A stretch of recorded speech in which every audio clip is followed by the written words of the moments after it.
Over the course of the last week, due to all the new items and dungeons, I've had a chance to try out a lot of different setups. I've tried Berserk, Tank, Mage setups, even Archer at times. I haven't been able to record anything good from there because, quite frankly, I'm not a good Archer. But today we're going to be working on a weapon that I've been meaning to upgrade for a good while, and that is my Livid Dagger that you can see in my hands right now.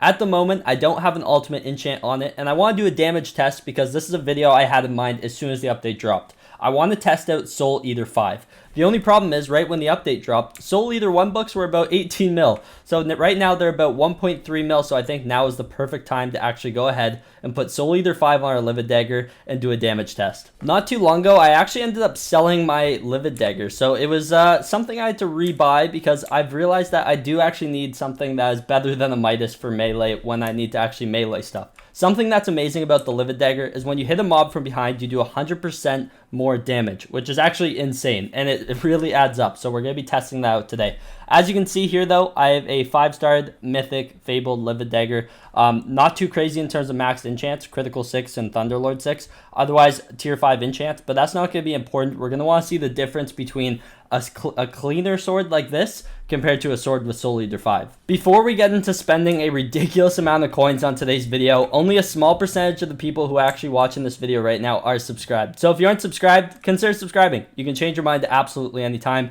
and this video is going to cost me a lot of coins, and considering I don't like taking contraband, this hurts my bank. Okay, so here we are. We got the Livid Dagger. First thing that I want to do is I need to reforge my talismans from Bazaar to actually something that will do a little bit more damage. I find that Strong is a really good reforge to kind of convert all your talismans to. And luckily we got it on the second try because right now I'm a little on the broke side after maxing out my Wither Goggles as well as buying a few other things to help me in dungeons. So money is definitely not my strong suit right now, so hopefully Soul Eater 5 will be worth the investment. I mean, seriously, I really need it to be worth the investment. But nonetheless, we're going to go ahead and try out this Livid Dagger on some regular zombies over here.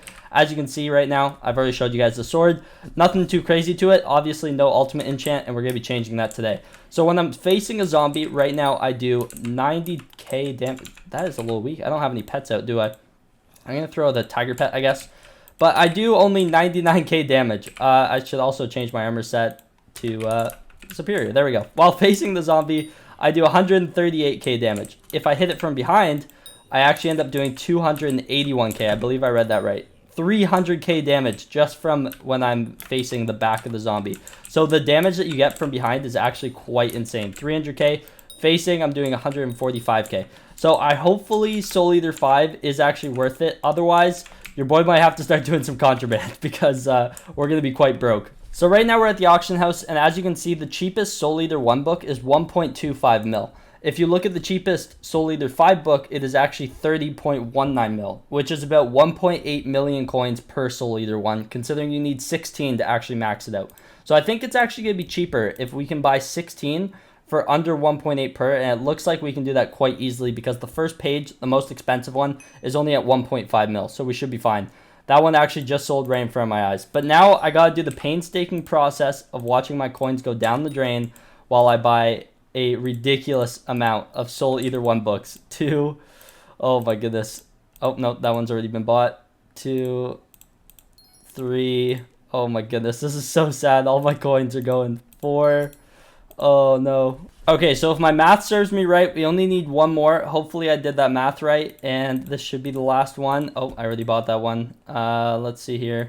This one here. 16 Soul Eater 1 books. That definitely hurt the balance. We're down to 23.4 mil, which I believe we spent about 20 mil on these books, which is actually a lot better than definitely buying that Soul Eater 5 book. So I'll take that as a win. But now we need to head back to the island, and we need to combine all these. The thing with Ultimate Enchant books is just to make a level 2 is 50 XP levels. So we're going to have to use a lot of Grands and quite a few Titanics to actually combine these together.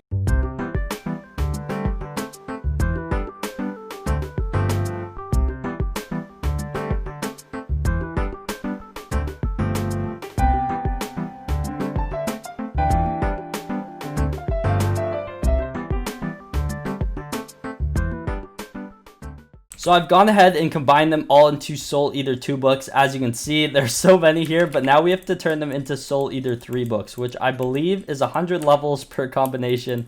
So we're going to go through Grand XP balls quite quickly, but also the reason why the price of Soul Eater 5 is so much higher than it would actually be just to buy Soul Eater 1s is because of this process. This is quite an expensive process.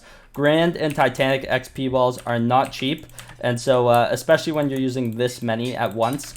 But I mean, part of the process, you know, part of the upgrade, and hopefully it is worth it, because we're doing 300k from backstabbing and about 145k from hitting from the front. So hopefully that we actually did our math right, and we didn't mess this up, because otherwise I'm going to be in a lot of debt, and it's not going to be good. It's not going to be fun. I'm going to be very broke, and I do not like being too broke in this game. And right now it looks like we're going to be, if I can't figure this out and end up doing enough damage. But nonetheless, we're about to combine the second Soul Eater 4 book. So now we just need to combine these two together. Gonna use the Titanic for that. Throw them in like that. Soul Eater 5. What's so sick about this enchant is your weapon gains 10 times the strength of the latest monster killed and applies it on your next hit. So the crazier the mob that we actually end up killing, the more damage that this sword is going to do, which is very exciting. Nonetheless, though, Soul Eater 5, how much is that to combine on? 250, right? Okay, let me grab this back. Use our last Titanic and combine it on, man, Soul Eater 5. That is insane. Oh, that's so much money. This is a very expensive sword right now. So now I want to run back over to the zombies that we were hitting before. It's kind of so we can see a direct comparison. Soul Eater 5, though, is right now a 30 million coin book. So that is a lot of money to put onto a sword, hoping for a return on damage. So obviously, I don't know how much of a return we'll see on the regular zombies due to the fact that they have very little strength actually for them. So, and what this enchant does is it makes your last strength of the last mob you hit and times that by 10 and attaches it to the blade. So we're going to see what we can do while facing a zombie. 144k. Okay, that's the exact same amount. 150k. 137. Okay, so we're actually doing the same amount of damage. 152. Okay, that's all while facing. Now while stabbing from behind, we're doing... Turn around, buddy. 271. Why is that less? Why is that less? No. 137. What? 295. 160. Okay, these guys must have like 0 strength, because right now we are not doing much damage. 313, because I believe the runic had a little bit more. Now let's go ahead and test it on crypts, because I want to see how much this scales. And I actually just walked into the wrong entrance. But I really hope this scales, because right now on regular zombies, we did almost no difference from having Soul Eater 5 and not having it. So I really hope that there's a difference here. I haven't really seen this enchant in like anyone using it yet, really. So this is kind of my first time figuring it out as well. So while we're facing one, we do 156k. After killing one, 198k, just because we absorbed its strength. So that's actually pretty crazy. 180, 165, 167, and now backstabbing. That was not backstabbing. That wasn't backstabbing either. Wait. I need to like figure out how to actually step behind these guys. Buddy, let me stab you in the back, please. Please. It doesn't look like I'll be able to backstab these guys. These guys are just too alert of what's going on around them. There we go. 345k.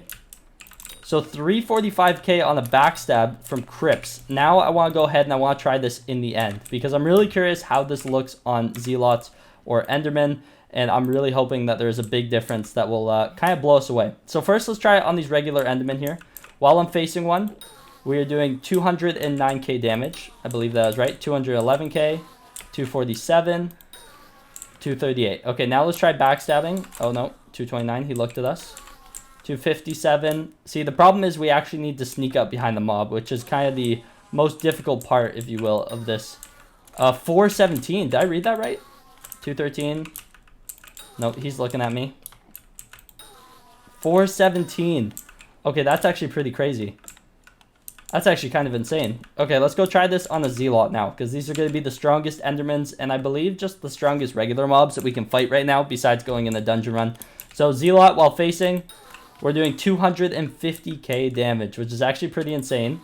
I mean, it's not too crazy, but it's still good nonetheless. Backstab, was that 320? Or was that 300 to his face? Okay, looks like we're doing over 300k now to his face. 286 and a backstab. 583k damage. Okay, that's actually insane. Yeah, 579k. So as you can see, it actually does more damage. So now that we've just killed the Zealot, if we go to the Crypts area, we should do more damage just because we absorbed the last hit on that guy. So if we hit a Crypt, 569k. That is insane. But now we're back to regular Crypt damage and we're doing 195k. So it's very interesting how the mechanic of this enchant works. And honestly, that's pretty crazy how much damage you can build up. Let's say you kill one of the golems in floor 6 when fighting Livid, and you kill one of those golems. Those golems have so much strength, it's actually ridiculous. So I'm curious what it would be like hitting a mob like that afterwards. But we might have to save that for another day because I do not feel like doing floor 6 runs at the moment. I do find this enchant rather confusing. I know it's not supposed to be something that is ridiculously overpowered. Ultimate enchants are kind of one of those extra things that are added on. But I do find that this one is actually really good. I think I'll learn to understand how much more damage I'm doing as I start using it more. Nonetheless, though, Soul Eater 5, it is a good name for an ultimate enchant, if I don't say so myself. It's a really cool enchant, and I think that the ability of just how it works can be really useful, and I think it'll be really interesting to see how much damage now I can do in dungeons with this thing. But I might have to save that for another day because I'm out of time for today. I gotta go to bed. I'm going to my cottage tomorrow. Gonna try and upload again tomorrow, but if I don't upload tomorrow, that means I ended up having to stay at my cottage. So nonetheless, hopefully you guys did enjoy today's video. If you guys did, make sure to leave a like on it. Subscribe to the channel if you guys are new around here on that road to 60,000 subscribers. Would mean the world to me if you guys could subscribe. And without further ado, I'll see you guys in the next one. All right, see you there. Take care.